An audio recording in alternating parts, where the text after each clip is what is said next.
Ladies and gentlemen, welcome back to the Sporting Plug. It's time for a brand new co-host and a brand new set of predictions. I'm Aaron Nix, joining me to predict this week's week one of the Champions League is, of course, the delectable Arsenal fan. A lot of Arsenal fans running around on this podcast. The delectable site that is Alex Delanzo of the Alex Delanzo YouTube show on the YouTube, if you can believe that. Welcome, sir.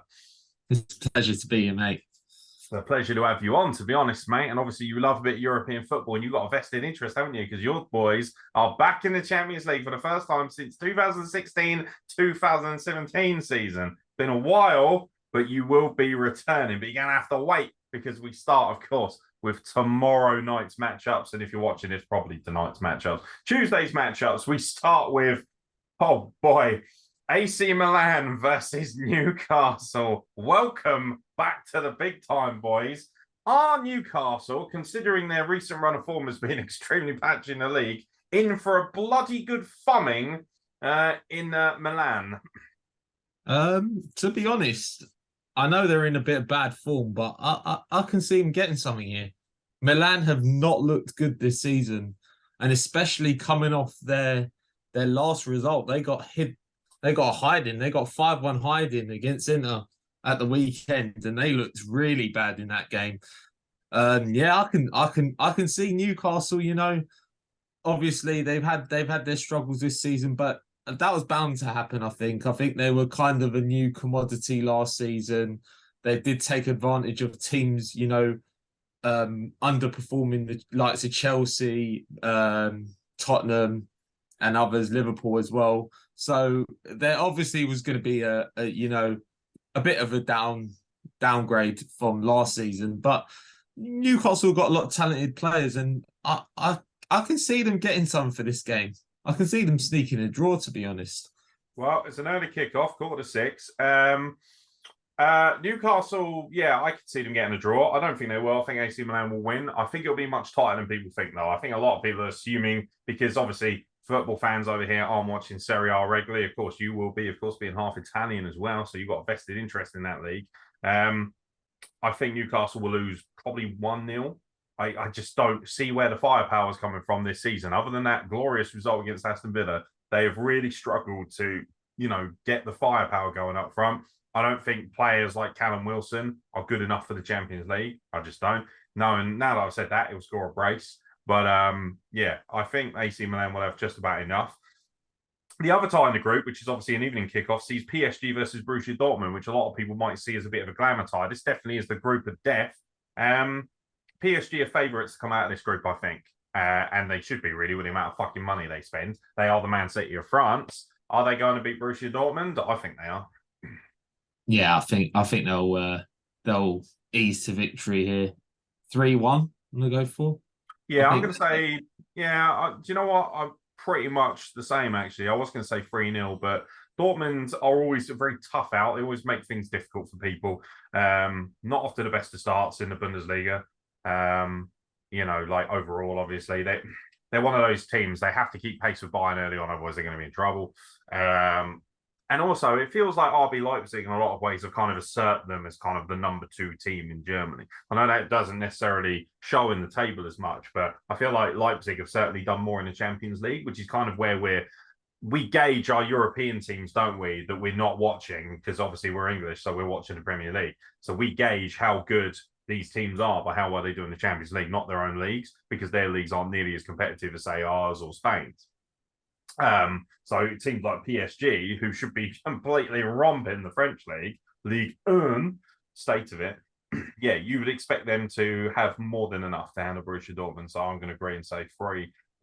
The other early matchup tomorrow sees Young Boys versus RB Leipzig, who we just mentioned. Upset in the making here, potentially, with the Young Boys back in the Champions League? No, I can see RB Leipzig getting a result here. As you said, they've kind of, outperformed Dortmund as Germany's second team. Obviously, Dortmund had the kind of success in the early 2010s under Klopp and stuff like that. But RB Leipzig have had some good runs in the Champions League recently. They've got a lot of firepower. Obviously, they've lost a couple of names, but they recruit well. and I think they'll win. I think they'll win 2-0. I mean, Leipzig are keeping pace with Bayern at the moment. They're only a point off the top, but with Bayer Leverkusen and Bayern, whereas Dortmund, I know it's only 4 games in because they started a little bit, I think, 1 week later than us. Whatever. Like, it's a small sample size, but already I see that Dortmund are struggling to keep pace early on, and you have to keep pace. It's as simple as that. Leverkusen look like they're up for the challenge. Bayern, obviously, are a very, very strong outfit and are expected to rob that division, whereas Leipzig, they always keep pace, and of course that's going to help with their financial backing. I think Leipzig will have too much for the young boys. Yeah, it's come on, man, young boys burn as well. Yeah. It is always going to be the comical fucking joke of football, isn't it? But RB Leipzig to win. I'm going to say 2-0 because young boys. It's one of those things where do they have the quality? No, but they have an extremely hostile atmosphere. I remember Fulham playing them in Europa League, and the fucking atmosphere. Jesus Christ! I went to the home game, and it was like, fuck me, like they are raucous. That lot. Fair play to them. Kind of got to me really. In the other matchup in Group G, Man City host Red Star Belgrade in what should most likely be a snuff movie for anyone taking part from Belgrade, I'd assume. Yeah, a Serbian movie, you'd say. Oh God, that is a grim film. That is like next level grim. I hope it doesn't get that bleak for Red Star Belgrade, but I feel sorry for their Red Stars, if you know what I mean, because they're about to get bent over at the Etihad. I reckon 6-0. That's what I'm going for. Yeah, 5-0 we'll go for. You were tempted to 5-1, and then you realise it's Red Star Belgrade. They ain't getting it. Ain't getting a shot on target, are they? Now we said this, they'll score. The thing is, like, the worst thing they can do is score because it will just right up City more. If they score, City will be like, right, you cunts, you're getting it now, 7 or 8-1. Just about hang on for 90 minutes. That's your best bet. Just defend for 90 minutes. Just don't turn up. Forfeit on FIFA, 3-0. Give them 3-0. Exactly. That's the goal difference. Exactly. Yeah, Man City are going to fucking humble. They are going to, as the Iron Sheik would say, fuck their ass and make them humble. So yeah, that's going to be a lot of fun. Speaking of being humbled, another group of death of sorts is Group E. Feyenoord at home to Celtic. Should be a very interesting tie. Obviously, Celtic, it's the best chance of getting points as well, really, isn't it? I believe so. The Celtic have got a lot of talented players, but obviously, playing in the Scottish League, you don't face that immense quality every week in, week out, and that could really be their outdoing. I do expect them to get a few results in this group. I don't expect them to kind of qualify, but they have the quality to cause an upset here. I do think Feyenoord are going to win, though. I think they're going to sneak a 2-1 here. And this sneak win. I think they only got 2 draws, didn't they, out of 6 games in last season in the Champions League. Celtic, they get him de facto. If you're the Scottish winners, like, cool, congratulations, you're in the Champions League. Now fuck off. For them, it's a holiday. For a lot of these teams, it's a serious competition. I think they could probably get something out of Feyenoord, but if they do, I think it will be at home. Even Brendan Rodgers came out this week and said, we're not at peak Celtic yet. I'm not entirely sure what that means. I'm not going to ask Rangers fans what that means because there'll be a lot of paedophilia jokes on this podcast, which we cannot handle at this stage early on. Something to do with Tims and priests and okay. You know what? None of my business, lads. You crack on. Celtic to lose 1-0. I'm not seeing like a high amount of quality. Very cool to see Feyenoord back in the Champions League. Like when I was a kid, Feyenoord were kind of one of those teams that you always saw in the Cup Winners' Cup or the UEFA Cup, and they were dangerous. So it's funny, isn't it, how we kick off about the Europa Conference League now, and yet back in the day it was very cool when we had the European Cup, the Cup Winners' Cup, and the UEFA Cup. We had no problem with 3 European trophies back then. So who cares? That's what they should do, is rename it the Europa Cup Winners' Cup, and then we'd probably appreciate it more. But it is what it is. Feyenoord, I fancy Feyenoord to beat Celtic. And also, it's Celtic, bruv. Come on. Sorry, just is the way it is. In the other matchup of that group, Lazio are home to Atletico Madrid. I would assume Atletico Madrid would be too strong because they're a very defensive outfit, but you might have more to say on this, being that you obviously get a chance to see Lazio on a more reg than I do. I think this will be a very much a chess battle here. A game of tactics, really. Yeah, I think this will be a very tactical game. Yeah, very cagey affair here. Expect a lot of yellow cards in this game. I think it'll be I Uh, I think it'll be an odd goal. I think Lazio will win. I think they'll sneak a 1-0 win.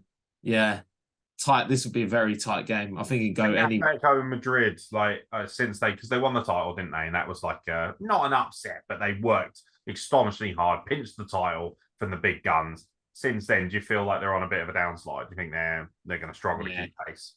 I think a lot of their kind of better players from that era have fallen by the wayside and have gone downhill really. Griezmann's out towards the end of his career. Sal Niguez, is pretty much on the flipping back burner. You had defenders like Godin who are not there anymore. Yeah. So I think Atletico Madrid do need, that injection of youth.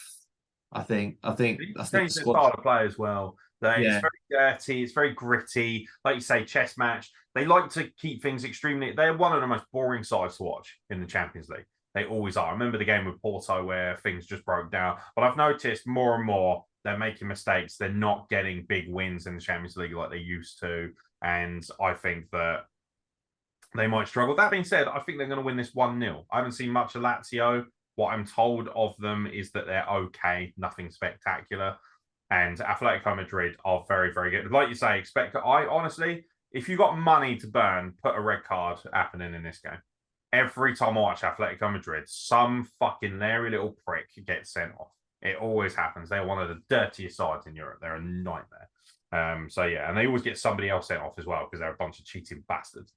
Wrapping up the Champions League on Tuesday is Group H. We have Barcelona at home to Royal Antwerp. It could be a Royal Rotring more than anything. Are we expecting a particularly one-sided affair here, just like we are with Red Star Belgrade? Is this kind of like their answer to that?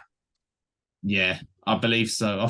I'm pretty sure Royal Antwerp just won their first. I think it was their first league title last season. So obviously, they're just for me coming to enjoy the atmosphere, coming to enjoy the occasion, and yeah, I think Barcelona will enjoy their evening. I think it'll be relatively easy for them. I think they'll win 4-0. I think they'll cruise to victory here. I can't see Antwerp causing them many problems. Yeah, I'm just having a look. They've won the Belgian League title 5 times, so and they've won the Belgian Cup 4 times, which obviously doesn't mean a great deal with all due respect to the higher leagues. They did win the double last season, which I believe was their first double. That's probably what you meant. Yeah, in European competition, they did reach the final of the UEFA Cup Winners' Cup. See what I mean? In 92-93. And yeah, this is the first time they've ever qualified for the Champions League. So there you go. Congratulations. You know what? Just have fun in it. Like, if I'm a Royal Antwerp fan, I don't give a shit. I get to go to Camp Nou. Get drunk, have a laugh, they'll make loads of noise. I can guarantee they'll be noisier. These fans are fucking amazing at these smaller European sides, and yeah, they're just rabid for it. So have a good time, but you're probably going to get thumbed. I'm going to say 5-1 because Barca are not a great defensive outfit. Shakhtar Donetsk host FC Porto to round out Tuesday. I have an upset here. Shakhtar Donetsk to win 1-0. I feel like Shakhtar Donetsk end up playing like Porto every year. They do. It's mandatory. They have to play each other at least once a year. It's like Sevilla have to finish third. They have to be in Europa League every season. It's mandatory. Because otherwise, who else is going to win it? Because nobody else is allowed to win the Europa League on the Sevilla. Those are the rules. I don't make them. I just enforce them. I think Shakhtar Donetsk, it's just such a hostile place. I'm not sure if they're playing at home at the moment because of the Ukrainian conflict. I don't think they are they? So where are their home games taking place?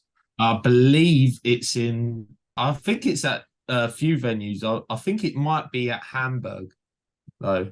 I believe they're playing in Hamburg. That's difficult. Like, on one side, they're playing for the spirit and the passion of their country, and you have to admire that. On the flip side, you're not playing to any of your people, are you? Not many. Maybe Yeah, they're playing. They're what? They're in Hamburg, yeah. In Hamburg. Yeah, see, it's a heartbreaker, isn't it? You don't want them playing at Hamburg. You want them playing at home.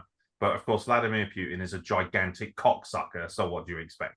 You know, and I hope he watches this, and I hope he cries himself to sleep. He won't, but you know, if on the weird reason that any Russians are watching this, suck my dick, basically. Fuck you anyway. But you know, it's unless of course you're not supporting Vladimir Putin, in which case we'll give you a pass. Or if you're a really hot Russian woman, kind of have to make a pass then, don't we? We have to make an excuse. Either way, Shakhtar Donetsk to get a 1-0 win over FC Porto. By the way, I like FC Porto. I've been there quite a few times. They always make things difficult. They'll always be in and around that group. I think FC Porto should be favourites to go through with Barca. But if Shakhtar win this game, all of a sudden, the cat is amongst the pigeons, isn't he? Right. Draw there. Okay. I'm going to go 2-2 draw.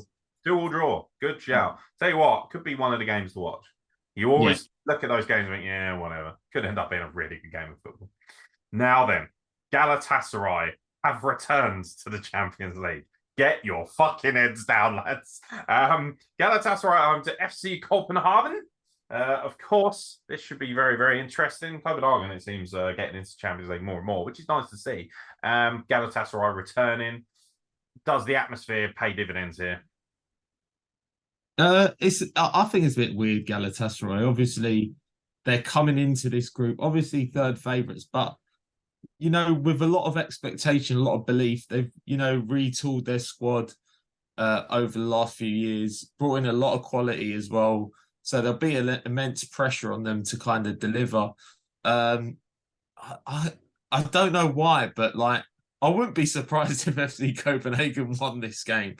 I think Galatasaray will win this game, but I just with the expectation on Galatasaray, like don't be shocked if Copenhagen win. I think Galatasaray will just about eke a 2-1 win, but you know, it can go either way because Galatasaray have got a lot of talent, but you look at those players that they have got and you think, do they kind of perform to a consistent basis? And I can't see consistent performers in that Galatasaray team.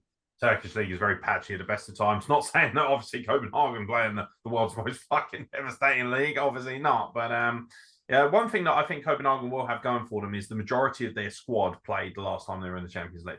And it's that thing of they might have a little bit of experience and they might not get overhauled by it. The interesting thing is obviously with the other two teams in this group, you would assume they're heavy favourites to go through. But of course, United are in this group and they are all over the fucking place right now, all over the shop.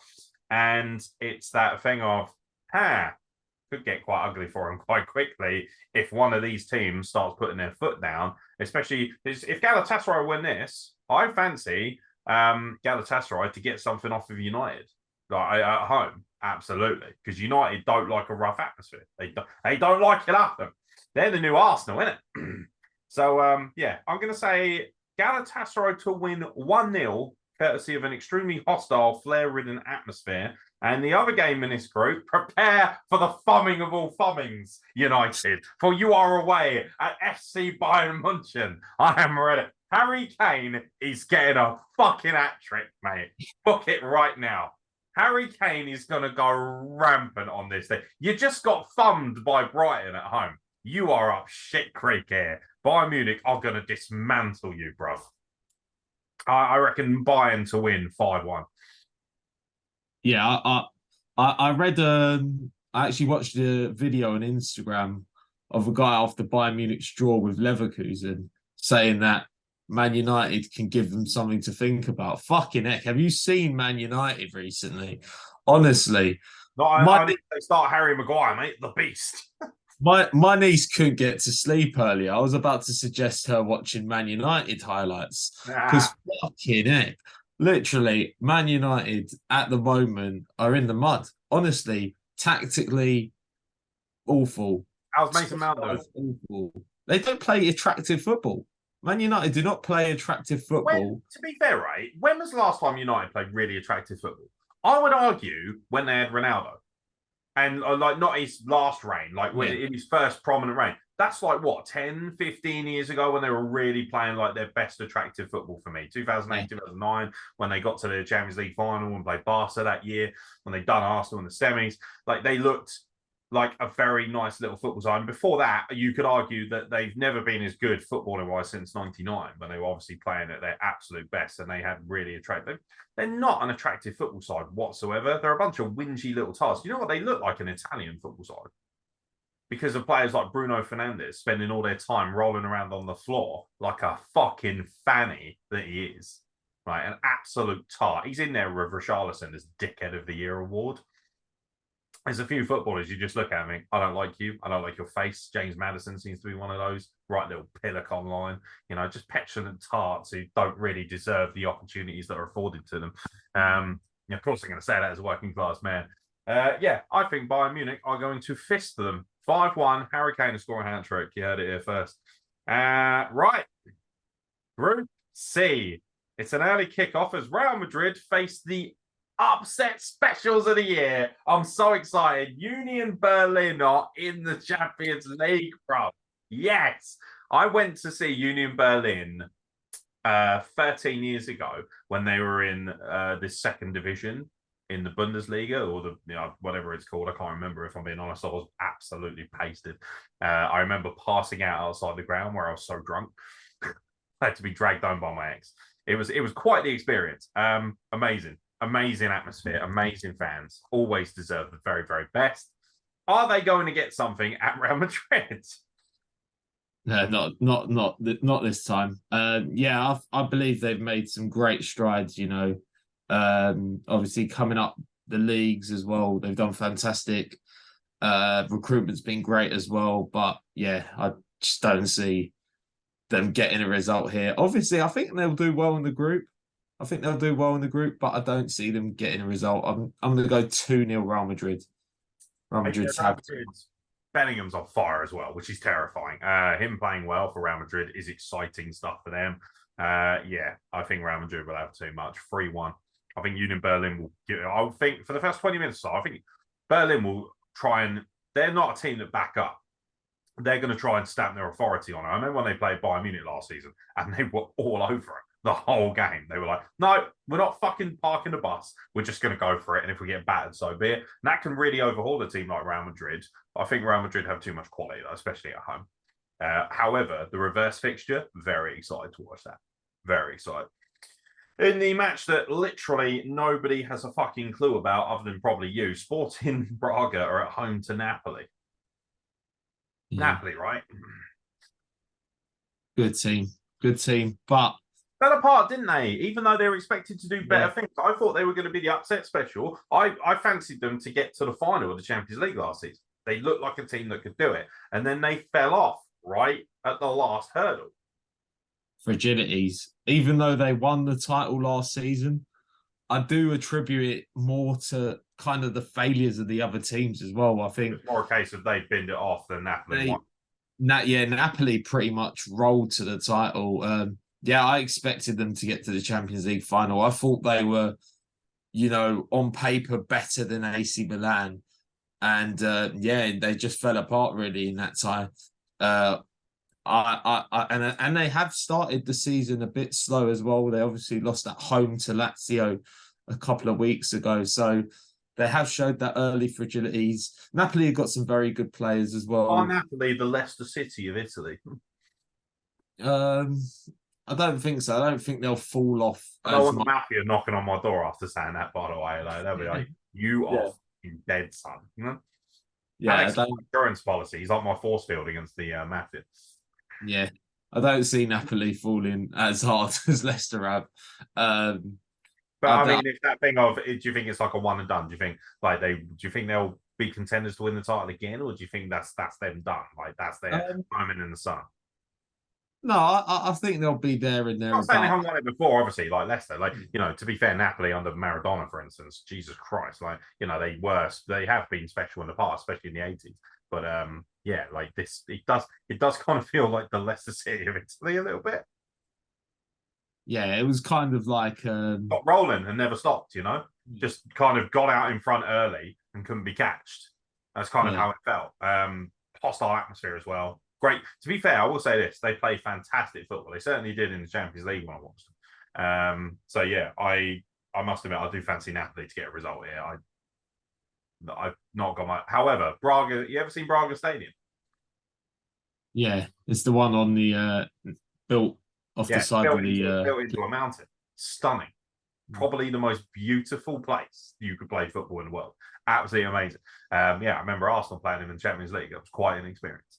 Yeah, brilliant. Absolutely brilliant. But yeah, I'm expecting Napoli to get a result here. Group D.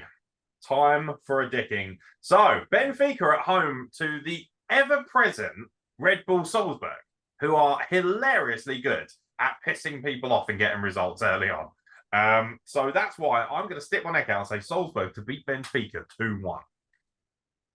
I think Benfica will have too much. I think Benfica, at a few years ago, I'd probably have said Red Bull Salzburg would have beaten them. But Benfica have kind of, shown a progression, over the last few years in European football. But they have got better as well. I do think they'll win this game. I think it'll be tight as well. I think it'll be a very good game. I'm going to go 2-1. 2-1 Benfica. Come on, Salzburg. They might sit specials. I love those boys. They're the underdogs everyone wants to root for. Real Sociedad are at home to Inter Milan. Welcome back to Real Sociopath in the Champions League. Absolutely amazing. It's been a while. That's who would have thought you would have had more than one Real? Absolutely outrageous. I cannot believe Sociedad are in it, but they are. They're at home to Inter Milan. Do last year's runners-up give them a tonkin to welcome back? I don't think they'll give them a tonkin. No? I seriously don't. Inter are a very good team. I do think they were kind of. I know Man City are a fantastic team. They should have beaten Man City in the final. Yeah, Inter were written off madly. They have got some very, very talented players. I don't know when you got a donkey of a wardrobe up front, like Romelu Lukaku missing sitters does it. What a peanuts, honestly. If only he wasn't there, I think that. I legitimately think if you put any random striker in that position, they might have won it. He was fucking dog shit in that game. Yeah, no, I remember watching that thinking, oh yeah, Man City are going to win because they got Haaland, whatever. And then you watch the game and actually Inter Milan are the better team, had the better chances and were not clinical enough and were punished for it. Yeah, especially against Man City, you can't not be clinical. You think they're doing Real Sociedad? Yeah, just about. I quite fancy Real Sociedad for an upset. I'm going to say 1-0 Real Sociedad. Plus, yeah. I hate Italian football. It's so fucking bland. Napoli are the only ones that I've watched where I think, yeah, that was all right. I remember watching the Milan derbies and just think, the atmospheres are amazing. Culture's beautiful. The food's incredible. But the football is still so, it's under a microscope. Also, it doesn't help that Juventus are bent as fuck. Isn't that your team? Isn't that your boy? No, Parma. Your old Parma. See, now that's a good joke. See, when I remember Italian football when I was a kid, and that was when it was the good shit, when we had fucking Peter Gabriel hosting Golazzo. That was good shit. And George Weah was up front for AC Milan. And Faustino Asprilla and Gianfranco Zola were playing for Parma, mate. Jesus Christ. James Richardson had hair. Yeah, exactly. There's so many good players. Casaraghi and Ravanelli, and now it's just a bunch of fucking tarts. That's what it is. They're all a bunch of There's no celebrity about Italian football anymore for me. It used to feel like you had to watch it, It was like the catwalk. Like it was so fascinating and so different. And now it's just kind of become a diver's playground. Real Sociedad hopefully getting upset. Right. It's time for the match we've all been waiting for because Group B rounds out Wednesday night's action with Sevilla at home to RC Lens. Whoa, whoa, whoa. I love Sevilla, by the way. I've been several times. Love the place. Love the football stadium. Love the football ground. Love the people. I just love everything about Sevilla. It's one of the best cities in the world. They're going to thumb Lens because if they don't, I'm going to kick off. Yeah, I think Sevilla will win this game. This is the one game they'll win because obviously, basically, they have one job in this. They have one job, and that is to get into the Europa League. So therefore, they are not allowed to come out of this group. So therefore, they must beat Lens twice, and then don't worry about everyone else. Exactly. Yeah, that's all you got to do. Beat Lens twice, and then just hand the 3 points over to the other two, and you're fine. And then you can go and win the Europa League. And then it's written in the stars because Aston Villa are going to win the Conference League, I reckon. Because they got Unai Emery in charge. And then what's going to happen is they're going to get into Europa League. And then Sevilla, who are going to win the Europa League again by de facto, will then finish third in their group next season. And the final will be Aston Villa versus Sevilla in the ultimate European matchup. It's written in the stars, mate. Book it. Definitely Derby. Also, you can get about 50,000 to 1 on those odds right now. So if that happens, I want fucking all the money, all the prodigal son shit. But yeah, Sevilla to beat Lens, yeah, we're in agreement with that, right? Yeah. 2-0, 3-0. Yeah. Sergio Ramos. Unbelievable. I now have to love him again, for fuck's sake. Shithouse. And finally, of course, the matchup we've all been waiting for, at least Alex Lanzo is waiting for. Arsenal are at home to PSV Eindhoven. Welcome back after 6.5 lonely years in the Champions League. You have returned. Do Arsenal get off to a winning start? To be honest, thought they looked very shaky against Everton on the weekend. A lot of fucking people making up drama about Ramsdale and Raya. What do you think? Yeah, I think Arsenal will get off to a winning ways. It hasn't been pretty really this season. That's one thing I will say. It hasn't looked. Man United's the only game where they looked like they turned it on, and even then they made a real meal of that. And against the Man United team, who are now proven to be extremely fragile, so that win doesn't look nearly as impressive. Yeah, but even so, and you've got Tottenham lurking. Tottenham is next weekend. Some difficult choices for Arteta. This will very much define Arsenal's season, won't it? Very early doors. Get a win against PSV, get a very good result against a thriving Tottenham team who are making things. I mean, I personally think Tottenham are better than Arsenal right now.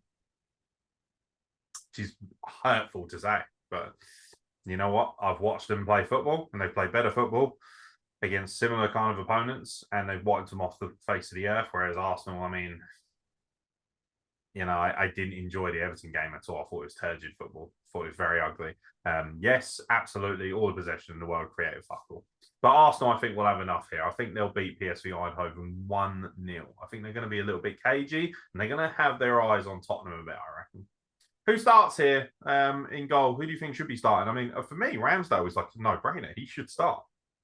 Yeah, I think he is overall saving him for Spurs. Do you think? Is he the rest of the keeper going into this? Like, for me, I'd rather he was playing every game, because keepers aren't like defenders. Or yeah, sure, Haaland, if he's in the Arsenal team, you rest him against PSV so that he can batter Spurs because he's fresher. But for the goalkeeper, you want them, they need to be pin sharp all the time. I don't think rotating goalkeepers is as smart as people think it is. Obviously, sure, League Cup, fucking play right or whatever. But with this, it's like, not entirely sure. I'd be interested to see if Ramsdale plays tomorrow night, Wednesday night, sorry, or if he doesn't play until the weekend, what his mentality's like. You don't want to send him into the North London derby off the back of 2 games where he hasn't even started, where he's sat on the bench. I don't think that's clever. Yeah, it'd be interesting to see. I do think he'll end up playing one of the 2 games. It's just which game he'll end up playing. I think if he plays tomorrow, he won't play on Sunday. I don't think they start him against Spurs if he plays in the Champions League. Yeah, that's pretty great. Are we insinuating that it is Raya, right, from Brentford? Are we insinuating, because he's only on loan, right? We cannot possibly be saying that he's as good as Aaron Ramsdale. Yeah, I don't think he is, but I feel like a lot of fans felt more comfortable with him, kind of in goal. I think mainly Ramsdale has been a bit shaky, at times. He's still a phenomenal keeper in my books. I mean, you don't get to see much, do you, against Everton, because they barely got near your fucking goal for the whole game. So, he didn't really have much to do at all. So that's not, and also it's fucking Everton. Come on, family. But if he starts, for instance, against PSV, right, and like concedes a couple of dodgy goals, all of a sudden you're like, fuck that, get Ramsdale in, thank you. Yeah, he's not had the perfect. I feel sorry for him a little bit. Yeah, all right, he made a couple of mistakes. Well, David Seaman made quite a few high-profile mistakes over his career, but he was still by far and away England's best goalkeeper. Goalkeepers do make errors. David De Gea's done it and things like that. I mean, admittedly, he makes a lot more, but we're acting like all of a sudden Aaron Ramsdale is Taibbi, and I don't think that's very fair at all. All right, he's had a couple of games where he's been a little bit shaky, but in those same games, by the way, including the Fulham one, he also made some extremely important saves. Otherwise, they could have found themselves right up shit creek, and they are yet to lose. Exactly. So, until you start losing, you can't really start fucking making drastic decisions. Arsenal to beat PSV 1-0. I think 3. I'm going to go 3-0. Didn't they play him last season in the Europa League? It was either last season or the season before. I remember them playing them relatively recently. I know we beat them at home and they beat us away. Yeah. I believe it was last season. Pretty sure it might have been last season.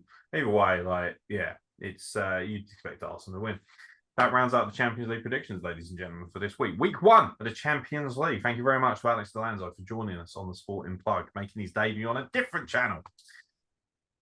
Where can we find you on YouTube, by the way, mate? Just search for my name, Alex Delanzo, and it'll come up. Also, it's a pleasure to be on the show as usual. Always a pleasure, mate. Yeah, check out Alex's YouTube channel. He does a lot of content, particularly local content about Sunday League football, which is very cool. So if you play football on the grassroots, check it out. And obviously, Alex plays on the grassroots football himself. So very, very accomplished keeper. Nice little result for you this weekend as well, I see. Nice clean sheet. Yeah. Some big saves, big win. Yeah, love to see it. Love to see it. Yeah, I don't know who your manager is, but tell him that if he doesn't start you every week, I'll come round to his house and I will shit in his bolognese. Oh dear. This is where I found out your manager's like some fucking 6'6" hulking black gaze. I'm like, in which case, I apologise, and you may shit in my bolognese. But yeah, thank you very much to Alex for joining us. I've been Aaron Nix. We'll catch you very soon for a lot more sporting content from the Sporting Plug. And don't forget, Sporting Plug, the Sporting Plug at gmail.com. Let us know your opinions and also leave your predictions in the comments below. See you there again.